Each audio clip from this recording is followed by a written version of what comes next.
Ketika membicarakan tentang Nazi dan Perang Dunia Kedua, perang cenderung menyamaratakan semuanya adalah tentara.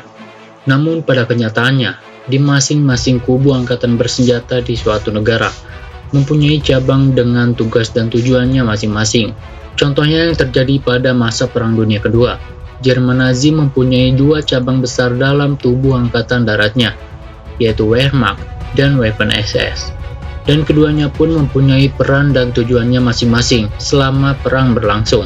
Oke, maka dari itu kali ini kita akan membahas perbedaan Wehrmacht dan Waffen-SS.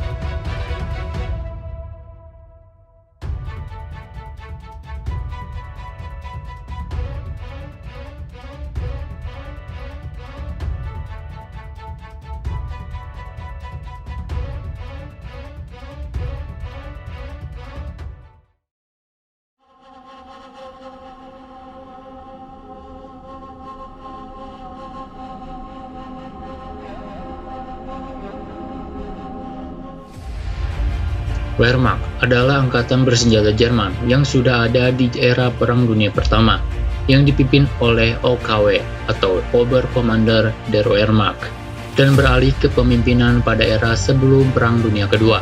Serta Wehrmacht adalah tentara reguler yang berada di naungan pemerintah Jerman langsung. Wehrmacht itu sendiri terbagi menjadi tiga matra, yaitu Heer adalah angkatan darat Jerman, serta Heerlah angkatan yang sudah paling tua dalam perjalanannya. Angkatan darat Jerman ini sudah ada sejak zaman Prusia dan Perang Napoleon, yang dimana budaya, cara kepemimpinan, serta pelatihannya pun masih tetap sama seperti dulu. Dan Heer dibentuk secara resmi pada tahun 1935. Serta Heerlah cabang angkatan bersenjata Jerman yang paling tidak loyal terhadap Hitler dan Partai Nazi. Heer tetap menerapkan kebijakan lama mereka dengan bersikap loyal terhadap pimpinan dan negara, namun tetap kritis terhadap kebijakan mereka.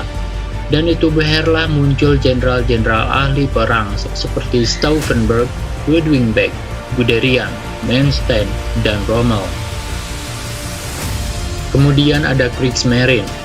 Kriegsmarine adalah angkatan laut Jerman yang dibentuk pada tahun 1935 untuk menggantikan Kaiserliche Marine atau angkatan laut kerajaan Jerman yang dibubarkan setelah Perang Dunia I berakhir. Dan salah satu komandan yang terkenal adalah Erich Raeder, seorang visioner yang menciptakan kapal-kapal besar dan hebat seperti Bismarck dan Tirpitz.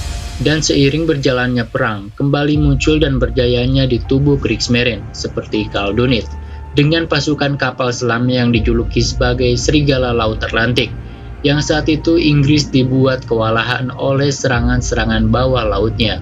Dan Karl Dönitz adalah seorang simpatisan Nazi yang sangat kental dan loyal, saking dekatnya dengan Hitler. Pada akhir perang, Hitler menunjuk Karl Dönitz untuk menggantikannya, bukan Himmler maupun Hermann Göring. Dan yang terakhir ada Luftwaffe. Luftwaffe adalah angkatan udara Jerman yang diresmikan tahun 1933. Bisa dibilang Luftwaffe adalah angkatan bersenjata Jerman yang paling unik di dalam tubuh Wehrmacht. Uniknya, Luftwaffe secara personal dibentuk dan dibesarkan oleh Hermann Göring, seorang ex-veteran Perang Dunia Pertama. Dan Hermann ini adalah salah satu simpatisan awal Partai Nazi dan teman dekatnya Hitler. Memang, di awal perang Luftwaffe dan Heer dapat bekerja sama dengan sangat baik. Kerjasama ini yang kemudian memunculkan strategi Blitzkrieg atau perang kilat, yang saat itu meratakan daratan Eropa dengan waktu singkat. Kombinasi antara pasukan panzer dan infanteri bermotor yang dibarengi serbuan pembom tukik dari pesawat Stuka atau pengebom jarak dekat maupun jauh. Namun, kerjasama ini tidak serta-merta berjalan mulus, seperti halnya peristiwa Dunkirk, yang dimana Göring dengan personal meminta kepada Hitler untuk menghentikan serangan daratnya ke pasukan Prancis dan Inggris kala itu, dan membiarkan 300.000 pasukan Inggris dan Prancis melarikan diri ke Inggris. Rumornya, Göring ingin menunjukkan kekuatan Luftwaffe yang dengan sendirian mampu mencegah larinya ratusan ribu prajurit sekutu ke Inggris. Namun sayang, upaya itu gagal, dan malah menjadi blunder bagi Hitler. Oke, sudah cukup jelas penjelasan dari angkatan bersenjata Wehrmacht ini. Kemudian kita akan membahas mengenai Waffen-SS.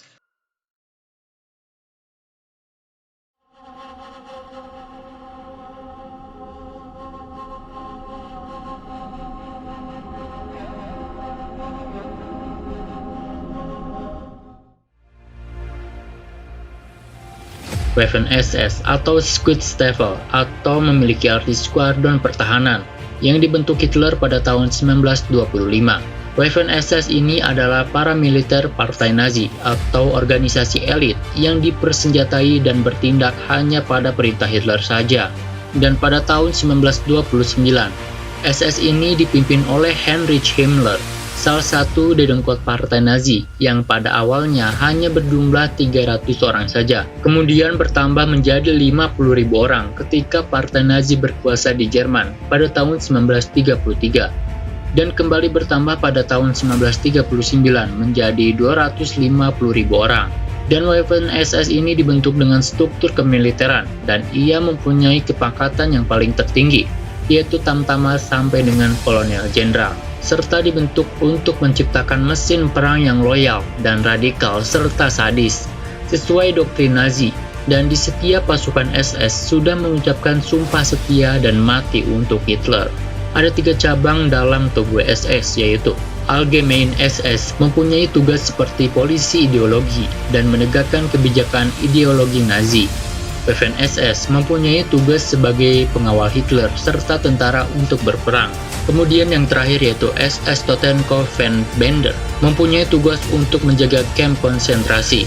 Waffen SS itu sendiri mempunyai peran dan fungsi sebagai pengawal pribadi Hitler atau para petinggi partai NSDAP dan Nazi. Selain itu, mereka juga menangkapi orang-orang Yahudi dan orang-orang yang menentang Hitler serta menjaga kamp konsentrasi. Sampai akhirnya Jerman semakin mundur dan Waffen SS dialihfungsikan oleh Hitler untuk turun ke medan perang. Namun ketika digabungkan dengan Wehrmacht, mereka tidak bisa membangun kerjasama yang bagus. Hal ini terbukti ketika gagalnya Operasi Valkyrie, kemudian pada pertempuran Bulge. Seperti yang saya bilang tadi, kalau Waffen SS ini didoktrin ideologi fanatik Nazi yang membuat mereka tangguh dan sulit menyerah, seperti halnya tentara Jepang. Terkadang mereka juga menyerang unit-unit Wehrmacht yang akan menyerah kepada sekutu. Dan Waffen SS ini tidak mengasihani para tentara yang sudah menyerah, bahkan dikenal sebagai satuan yang kejam dibandingkan Wehrmacht.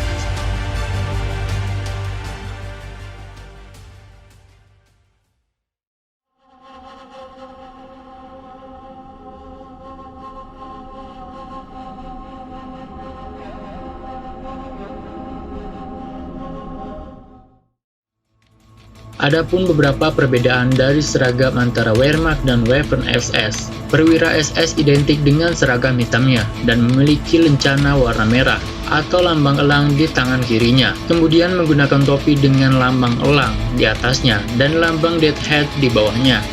Kemudian di bagian kerahnya memiliki lambang Death Head atau lambang SS, sedangkan di bagian kiri merupakan pangkat. Sedangkan pasukan SS selalu menggunakan seragam kamuflase loreng. Tangan kanannya menggunakan lambang elang SS dan bagian kerahnya menggunakan lambang SS dan helm berlambang SS. Sedangkan perwira Wehrmacht identik dengan seragam abu-abunya dan lambang elang HEER di dada bagian kanan. Pada bagian topinya, Wehrmacht menggunakan lambang elang di atasnya dan di bagian bawahnya menggunakan ikat simpul yang berwarna hitam dan putih dan bukan Death Head. Dan pada bagian kerahnya, Wehrmacht menggunakan lambang tulang anjing di kedua kerahnya. Sedangkan pasukan Wehrmacht menggunakan helm dengan lambang warna negara Jerman. Sedangkan di kerahnya menggunakan lambang tulang anjing dan lambang elang di bagian dada kanan. Bagaimana menurut kalian soal perbedaan pasukan Wehrmacht dan Waffen SS ini? Silahkan komen di bawah. Jangan lupa like, komen, dan di-share sebaik-baiknya. Saya Detektif Sejarah, cabut dulu.